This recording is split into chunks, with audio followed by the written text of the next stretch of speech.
Hope everyone had a good Merry Christmas. No, wait. More energy. Merry Christmas. Merry Christmas. Come on.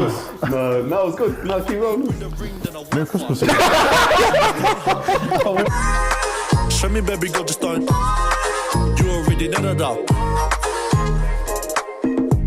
So just tell me how bad you really. Show me, baby girl, just don't. You already know that out.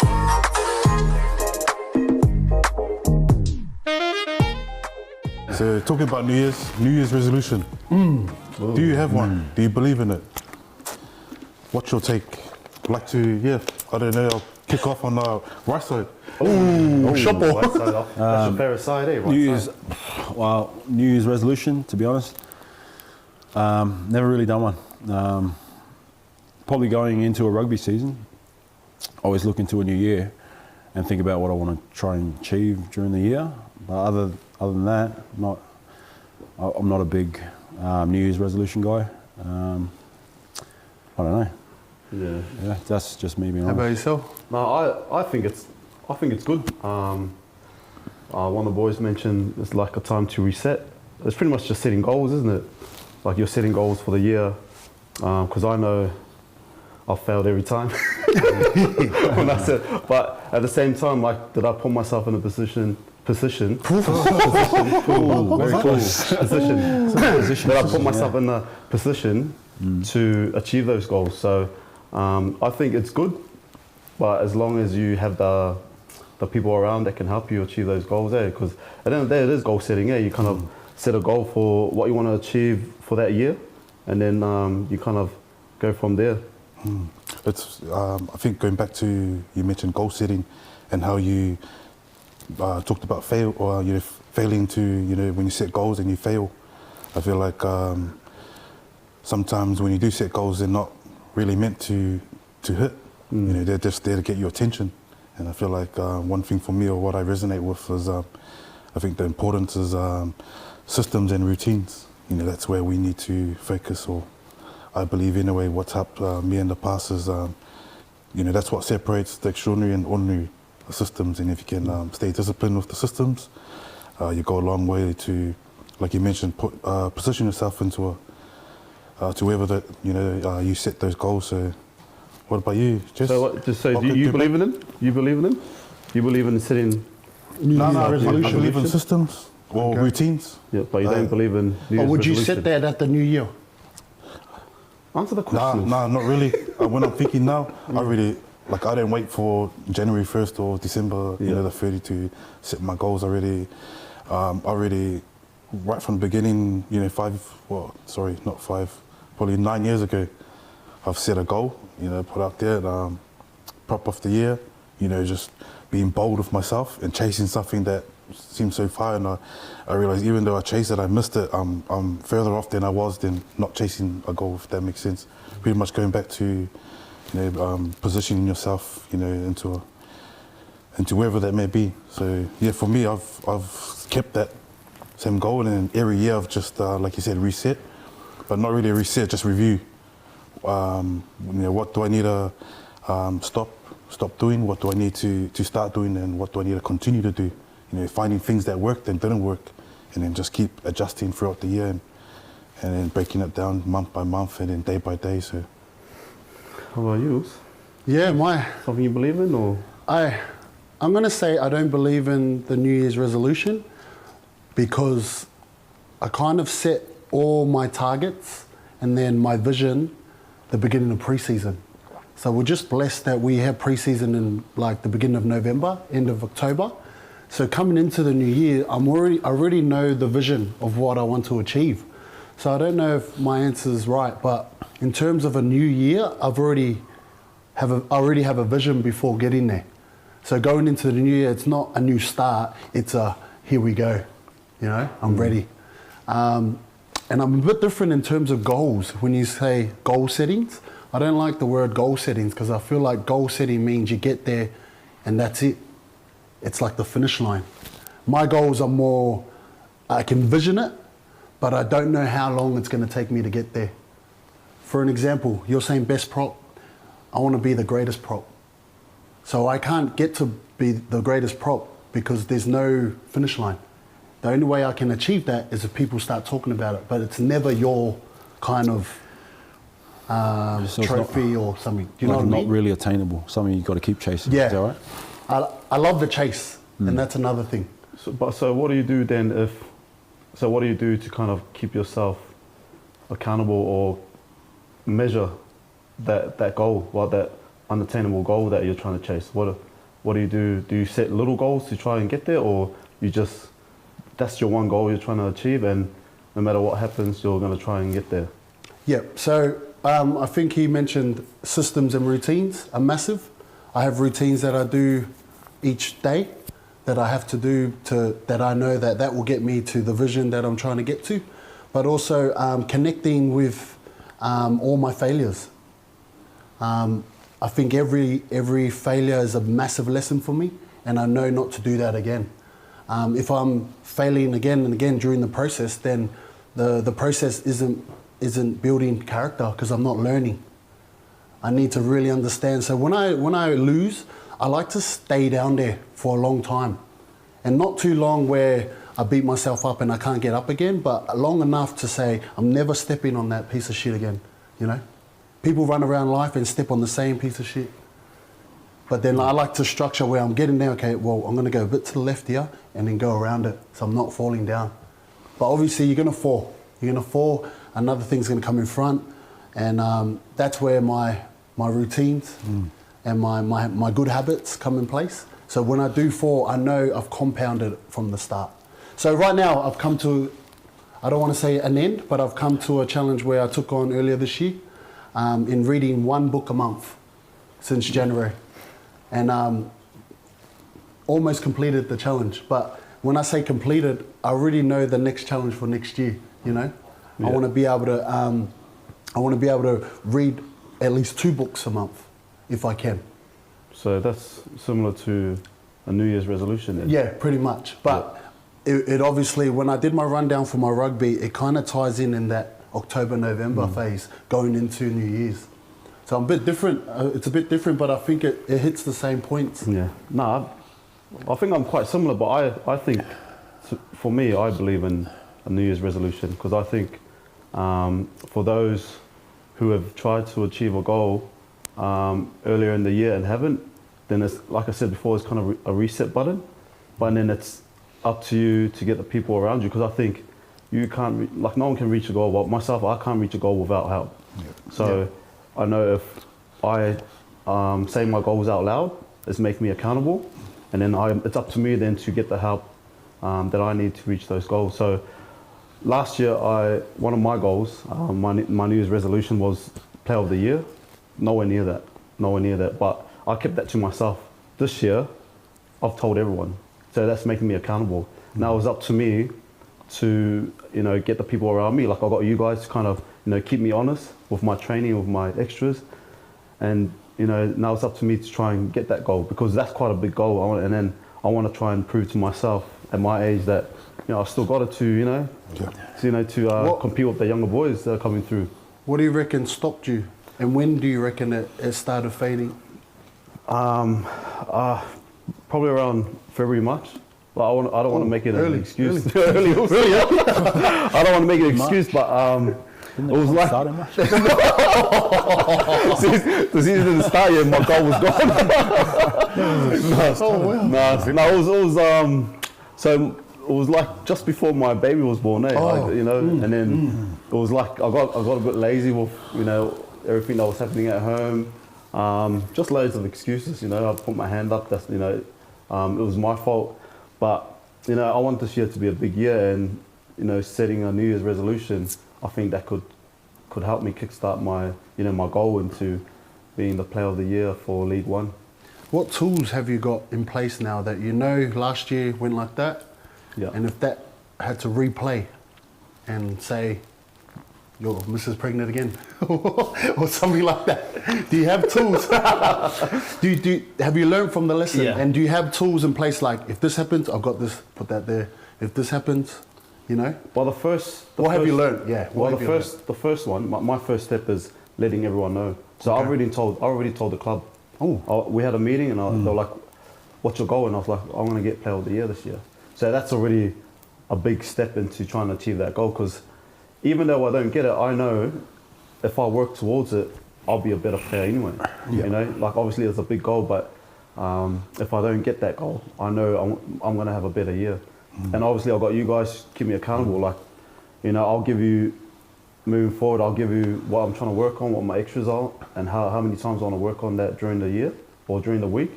And if I don't get it, then I know you guys will, you know, kick me up the ass if I don't do it. I like it. It's good, yeah, because I didn't know that, so definitely hold you accountable.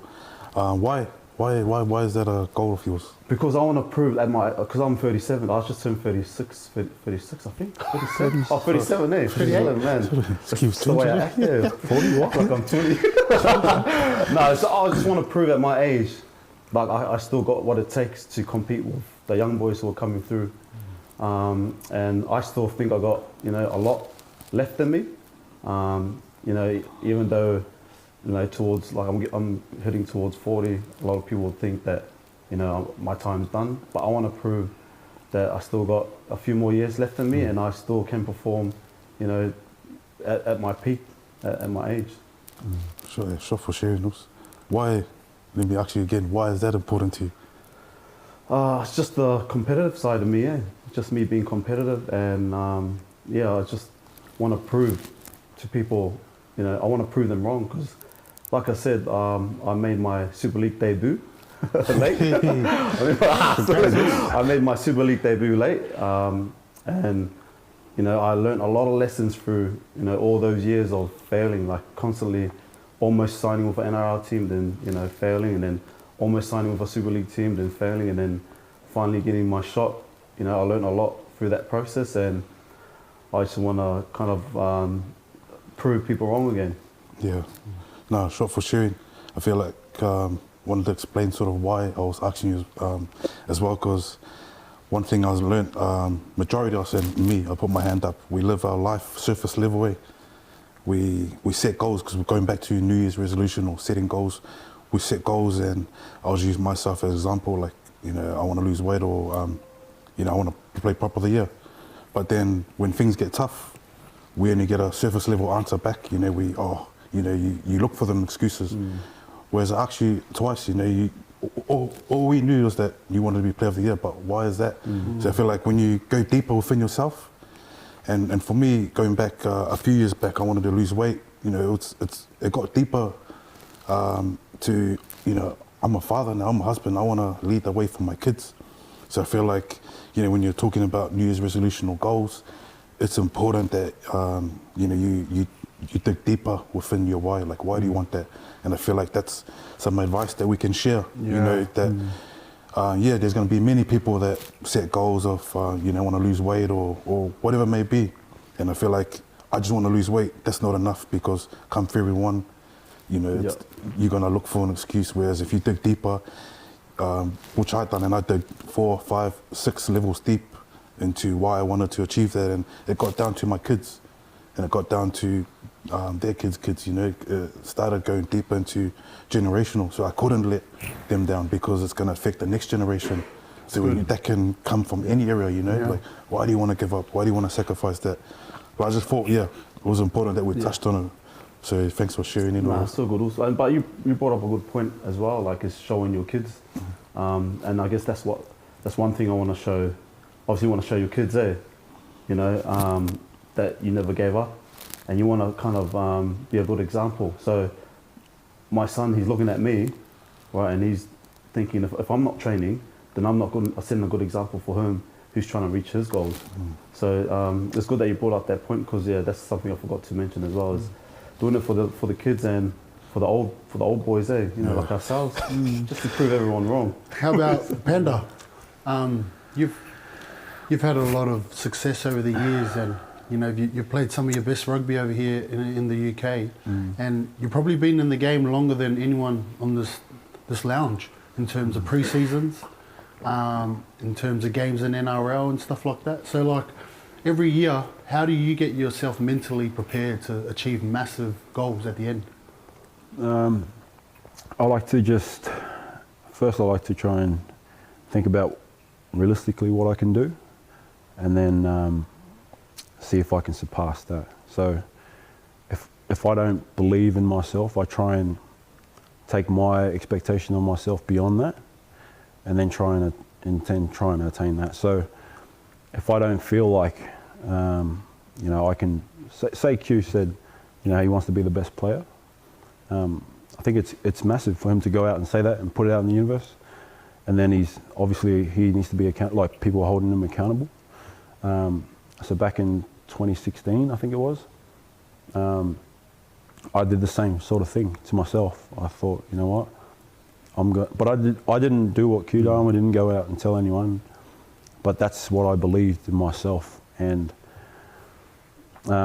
probably to now, it's probably been my best year. And I after the season, I thought, why? Nothing else changed. I didn't go out and do a ton more extras. I didn't do like, you know, all these things that build up to me playing really well. Only thing that changed was my belief in myself. Wow, and I was like, that's good. How does that change my whole game? So, and then, you know, I looked into certain things and I thought, like, what happened, it ties in with a thing called law of attraction, which is something where your belief supersedes everything else and it takes you to another level. And I, to this day, believe that's what happened, you know what I mean? And like, if someone was to say that to me, I'd go, mate, what are you talking about? That's bullshit. You know what I mean? I'd be the biggest skeptic going, there's no way that just belief alone would take you to another level. And if I didn't do it myself, then I wouldn't believe it. And so when Q says something like that, I think if he truly believes it, 100%, Wow. you can do whatever you want. And I wouldn't have believed it unless I'd done it myself. Like I played to my own standards, probably my best year that year. I got injured at the start, and then I was injury free for the rest of the year. So, but yeah, that I think is massive. So you say that 2016 was that's when you played your best year, right? So do you think you've recaptured that form? And so you say you believe in yourself 2016. If you haven't captured that form again, does that mean your belief in yourself has No, so faded? like 2017 started off just as well. Yeah. Like I started off really well, and then I got injured. I done my knee. I was out for 8 weeks, and then I come back at the back end of the year. I was a bit underdone. Like my belief was still there, but then it sort of rocked a bit because I knew I hadn't put in the work. Yeah. Like I hadn't trained for 8 weeks, and then 2018, it's just been a progression of injuries, which has been tough. It's hard to fight that when it's like you believe in yourself, but your body's not really coping. Even though like I'm doing my best to try and make my body do the things that my mind wants to do, but sometimes it's out of your control. I think what you said that really interests me is your own standards. And when you say that, it resonates with me because running your own race, you know, is really important. Some of us young guys and old guys like myself, like we compete with the guys next to us and we do it because they're doing this and that, but really you should be focusing on yourself. And when you said belief in yourself and nothing else, I think you just blocked everyone else out, eh? And it was your own. Yeah, I think it's important to just always go back on your own standards. Like, there's been games where people have gone, oh, you played really well, but I know within myself that, nah, not really. I could have played better. And it's important to stay like that because you start listening to people telling you you're playing well and you go, okay, that's good enough. That's when your standards start coming down. Wow. So when you say that, it's not just, obviously it's not just believing in yourself. You've mentioned that you know you've done the work leading up to that, eh? Yeah. So you've done the work leading up to that year where you've said, oh, no, you're believing in yourself. But then you've mentioned you still believe in yourself, but you know you've got injured and you've been underdone. So that's something that's quite important, isn't it? Like doing the work that's needed to be able to put yourself in a position where you believe in all that work that's been done and believing in yourself. Yeah, definitely. Like when you know you've done the work, it gives you a different sense of confidence going into a season. But yeah, I think just that belief alone, but it has to be on like, I think I've spoken to you about it before. Yeah. Like nothing can change it. Like it needs to be almost like that you're a father of 4 children. You know you're married. Like no one can tell you otherwise. That's the sort of belief you need to have in yourself, that you're going to be the best player. Wow. And that's what I had like that year. Like I'd walk on the field and go, well, I'm the best player on the field, regardless of whether it's true or not. That was my belief, and it took me to another level. That's so powerful. That's good, bro. Because I think that we've all been in the same position, eh? Because you saying that, it's just like I'm just thinking back to the times where I've played good, and like that's pretty much why. Yeah, like, inside your head, you're telling yourself, you guys can't touch me, and like it's a sense of arrogance. But if you're not saying it to anyone, obviously it doesn't matter to anyone else, because you're saying it to yourself in your head, and if that belief's strong enough, it can really help. Well, that's like with my goals is to keep me accountable to do the stuff, the extras that needs me to for me to get to that stage, because I know I got about another 2-3 months of hard training before I'm in my peak position where I know that my body's right to get into that position where I can believe myself again. So, but the thing is, I need to be accountable. I need to have people around me to get me to that stage. Yeah. Do you think this can really help people outside of rugby? So if you had to use that same strategy in a different, not even rugby sense, like a business sense, a life sense, like, do you reckon the mind plays a big part of that in anything you do? Yes, I can't comment on that, but I can't see why not. I can't see why not. I can't, because, the sense of confidence I had at the time was, you know what I mean? No one could have told me otherwise. So good, bro. The only reason why I'm saying that is because the All Blacks, right? They failed time and time again for a certain part of the World Cups. They were known as the chokers. And they said that they did all the extras, the training on the field, but they only did 10% training on their mind. And when they started losing those consecutive World Cups, they had to change something. And what they changed most was the mindset. And those people that you go into a room and you talk to them, what are they called? When you have a problem? Yeah. So like apparently now, every All Black player sees one. And like right now, when someone tells me, I'm going to go see a psychologist, you think, wow, is everything all right? Are you mental health? But it's not. Yeah. The way they look at it now is like, if you're not seeing someone like that, you're not getting the best out of yourself. So you don't always have to go and see those kind of people because you're sick or you're depressed, or you can actually just go and see them to strengthen your mind. To strengthen your mindset. And I think that's what you done by yourself. You really got that sense of like in your mind, no one's beating me mentality. I'm winning no matter what, and no one can tackle me. And that's how you played us, because I watched all the highlights coming over. And I think that's a message that I'd like to tell people, like, why aren't we seeing those type of people? And also, you think of the All Blacks, they crumbled under pressure. So they did all the work, extras, train on the field. But when they did the work in the mind, that's what made them the best team in the world now. Yeah. And I thought that was really powerful, because now you've kind of done that by yourself. And it's a good message for a lot of people out here. We train, so like myself, I'm guilty, doing all the extras, training really hard, but I haven't trained the mind. Just backing yourself, eh? Yeah. I love how you mentioned that. Like, I feel like that question you asked thing, I believe everything comes down to the mindset, regardless, in life, whatever you do, business or whatsoever. And when you think of it, or when you're talking, I feel like we get PTs and everything about our muscles and our body shape, but we forget the one big asset tool here. So good. And when you're talking about psychiatrist or mindset coach and things like that, like we don't get the help up here. But this is where it all comes down to, 100%. And so when you think of it, or your self-belief, your belief system, your mindset, Personal development. all that we neglect that, and that's the most powerful one. Yeah. I think Junior mastered in that 2016 season. Yeah, like. powerful. And it's crazy you did it yourself. Like, imagine if you had guys around you that could, we don't even have a name for it, but in rugby itself, So what can you do then to, kind of strengthen your mind. If I'm someone that needs that, right? Say I've done all the extras in that, but the only thing that's missing is my mindset. What's something that you can do, or some advice you could give a young kid who's missing that?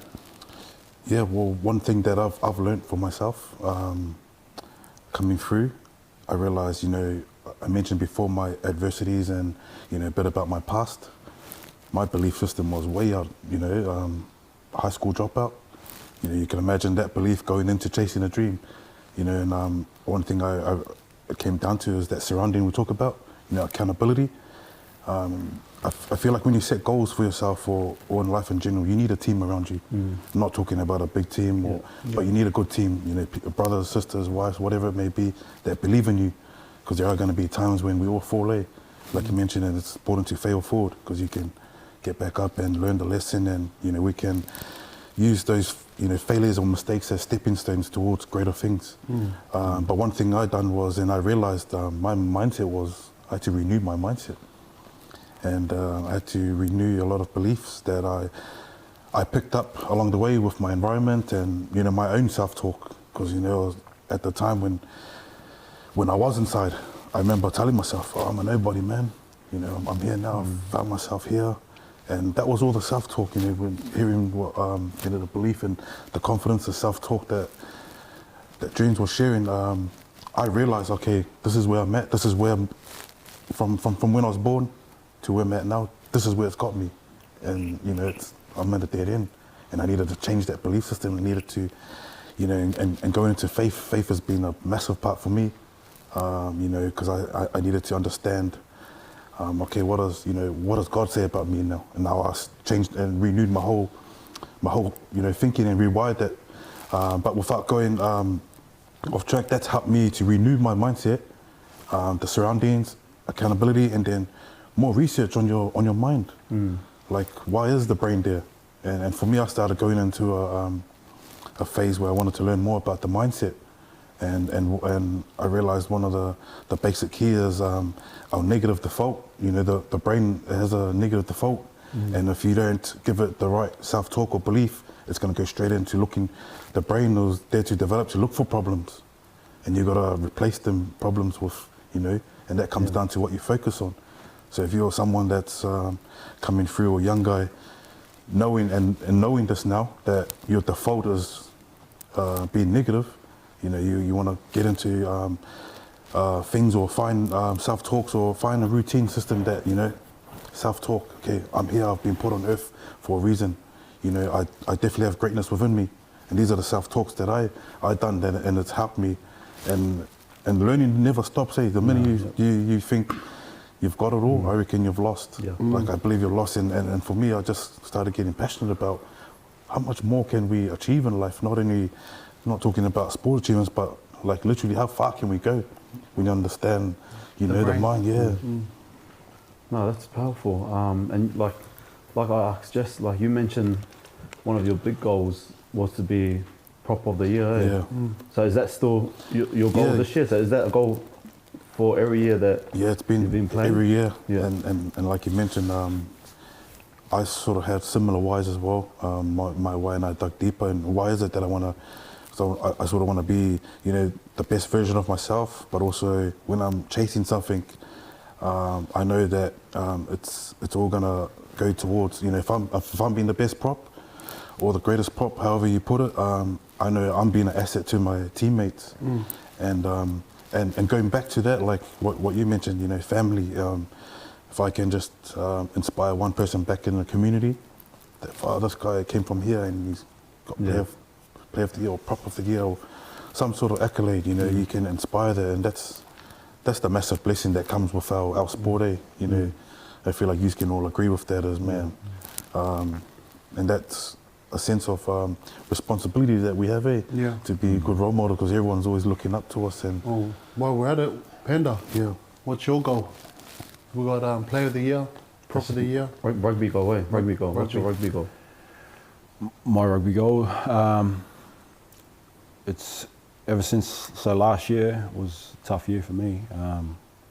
You know, I was on a funny thing. I was on a flight home, to be honest, at the back end of 2020, and then my flight got cancelled. And then, long story short, I was able to sort of deal with Featherstone for the year, because with COVID I couldn't get a flight for a couple of months, and realised that that was probably best for my family, for me to stay around for another year. So I signed with Fev, and it was a different start to the year because I had no pre-season. Season was about to start, and so I was a bit underdone because I was getting ready to go home. So I was, I was on the piss for 4 weeks. Let's be honest. Is it fair to say you're ready to retire? Oh yeah, I was ready to go home and get into life after rugby, and then So you put on obviously 2 kilos, eh? So I was living the good life. 4 weeks into that, and then knowing that I was going to play again, I had to get back into training and then play the year, and then the year went all right for me personally. I wasn't really happy with how I went because I knew I was underdone, and I was sort of probably in the back of my mind most of the year. And then got injured. First I missed Wembley because I got COVID, and then I missed the final because I got injured. So then when I signed for this year, it was more like I wanted to pay the club back because I didn't have a really good year personally, and I know. I've spoken to a few fans, and then they, no, you went well, and I said, well, I know in myself, I didn't finish the year like I wanted to, and this could possibly be my last year. So my goal for me is to help this team go up to Super League, and that's the goal. That's the goal for everyone. So my goal is to help contribute to that. So that's so good. Personal goal. Personal goal. Yep. I want to get through this pre-season, and then I want to be the best forward in our team. Yep. And that's going to be the driving force for me. Nice. So I want to ask this question really because a metric goal. P, whereabouts are you in regards to fitness? In regards to fitness? Middle at that bottom. Well, training started on Monday, right? It's Wednesday, and I just finished recovering from Monday. I'll give you 2 months to ask this question again. I am at the back. I'm at the back right now, and I've never really been like a guy sitting at the front. But I know within myself, I'll get through this pre-season injury-free because I've had pretty bad injuries over the last couple of years. I don't want to touch on them, but they were really bad. And my biggest thing is to just stay on the field and train, get through the pre-season, and then rip into the season. I think the comeback in itself from you had quite a massive injury. I know you don't want to touch on it, but I won't go into detail. But the injury was quite significant, for yourself and your career, and to just come back from that injury I think it's awesome. And because like we I think we touched on it before about rugby not being a long career, injuries can stop you short from playing. But I think that story in itself was quite inspiring. How you came back from such a massive injury. It was tough. It was there was a point there when I got back and I had a training session, and it was my first training session back, and I thought to myself, I don't think I can play this game anymore. And it was tough. It was like I was running and I was like, because I broke my hip in 2019, and then 2020, coming back from it, it was like in 6 to 8 months or whatever. And I really wanted to repay the club because I'd been there for 6 years, and I really wanted to get back on the field, not just for them but for myself. But when I had that first training session, man, it was tough because it was like the constant thought in my head was, I don't think I can play anymore. And then, so I trained for a couple of weeks. I got straight back into it. I didn't have time to think like that because 2 weeks later I played. I remember that. And I was. So coming back from your injury, 8 months off, trained for 2 weeks.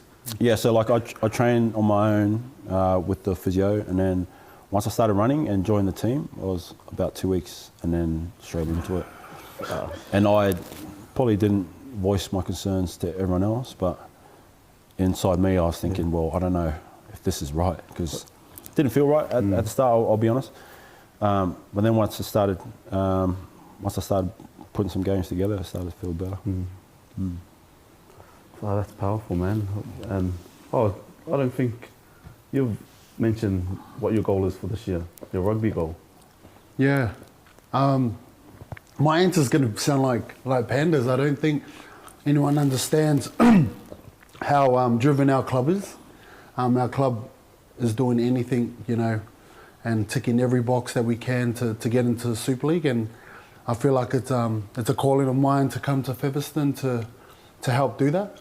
So, like, personally for me is I see myself as coming from Super League and bringing standards and raising the bar there. And with me doing that, I feel like that can really help us get that last game over the line.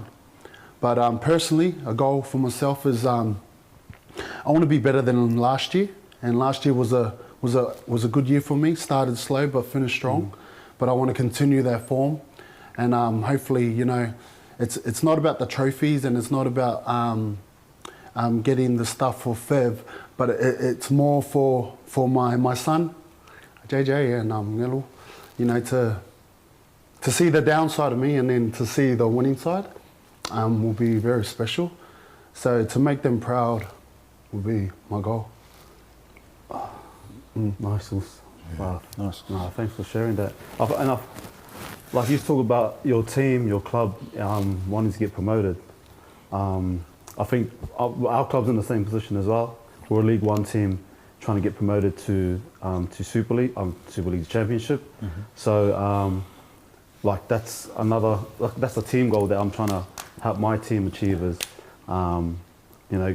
get promoted from League One to Championship. But I know if I'm at my best, then I'm doing my part to help my team get promoted. How about family goals? Hey, family, New Year's resolution. Anyone got any family goals? Family goals are tough because the wife. What? The wife's what? You can bring your goal. You can bring your goal, and the wife just goes. Well, I'll go. My one's communication, eh? Yeah. So that's always been a problem with me, communicating with my wife and my kids. I think sometimes I'm on my phone too much. I don't know if that's a problem with you guys, but that's a problem with me where, I'm constantly on my phone. I've got my daughter asking me questions on my phone. So that's something I'm going to try and cut off just my communication with my wife and not being on my phone a lot.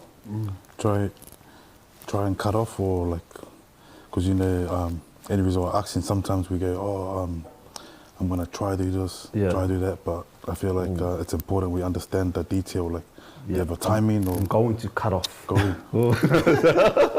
So certain time, afternoon, cut off my phone. Yeah. That's a good one there. Yeah. Morning cut off, phone cut off. Certain time. What exact time? Yeah.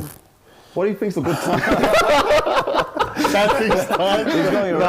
No, because you gotta exactly. You gotta. Because there's times where my Put it phone, because we run a business now, and it's there's problems that come around every day. So my phone needs to be there to solve the problem. So I guess just put my phone to the side That's a and good excuse.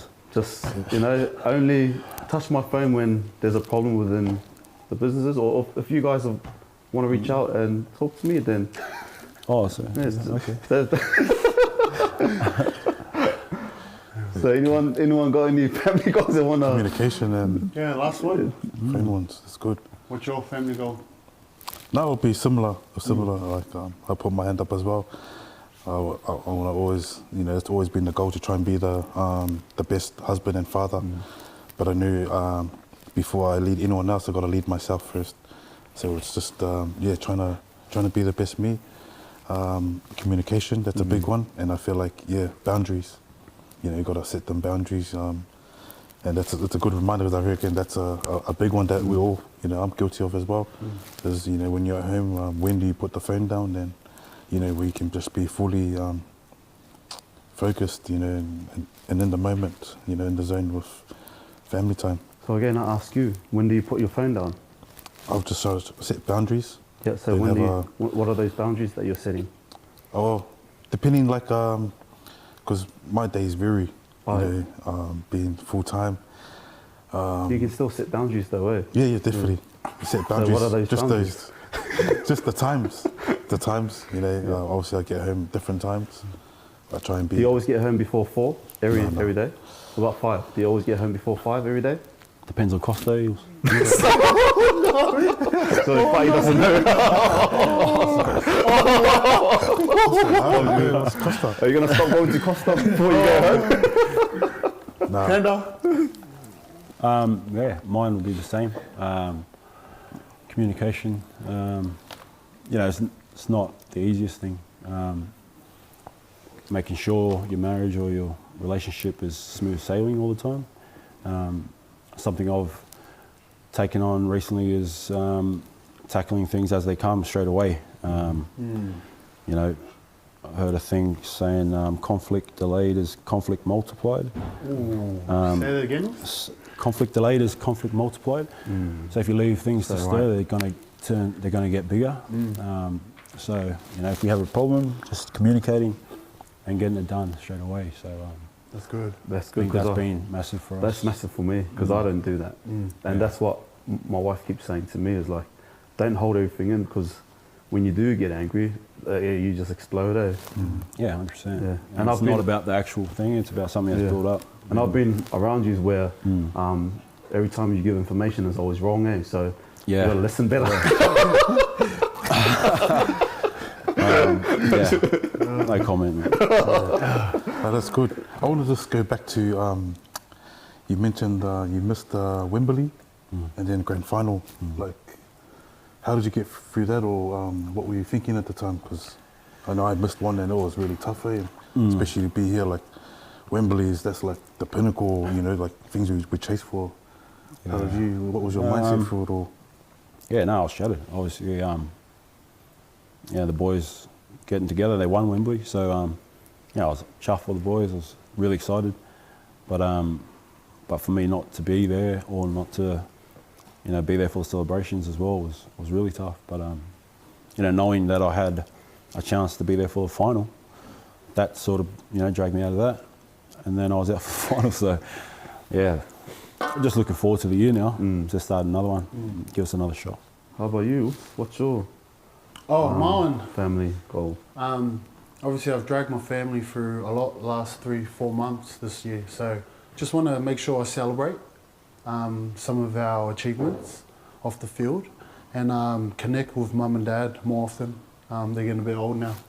So I want to make it a, you know, at least every 2 weeks or at least once a month where we get on a Zoom and do a family thing. Make sure we touch base because it only takes 30 to 40 minutes and just to connect because we're living on this side of the world. But we'll definitely get in touch with your Wembley story. I think that will be next. Hey, we'll get deeper. But yeah, that's us, eh? Yo, got the sisters? I have no idea.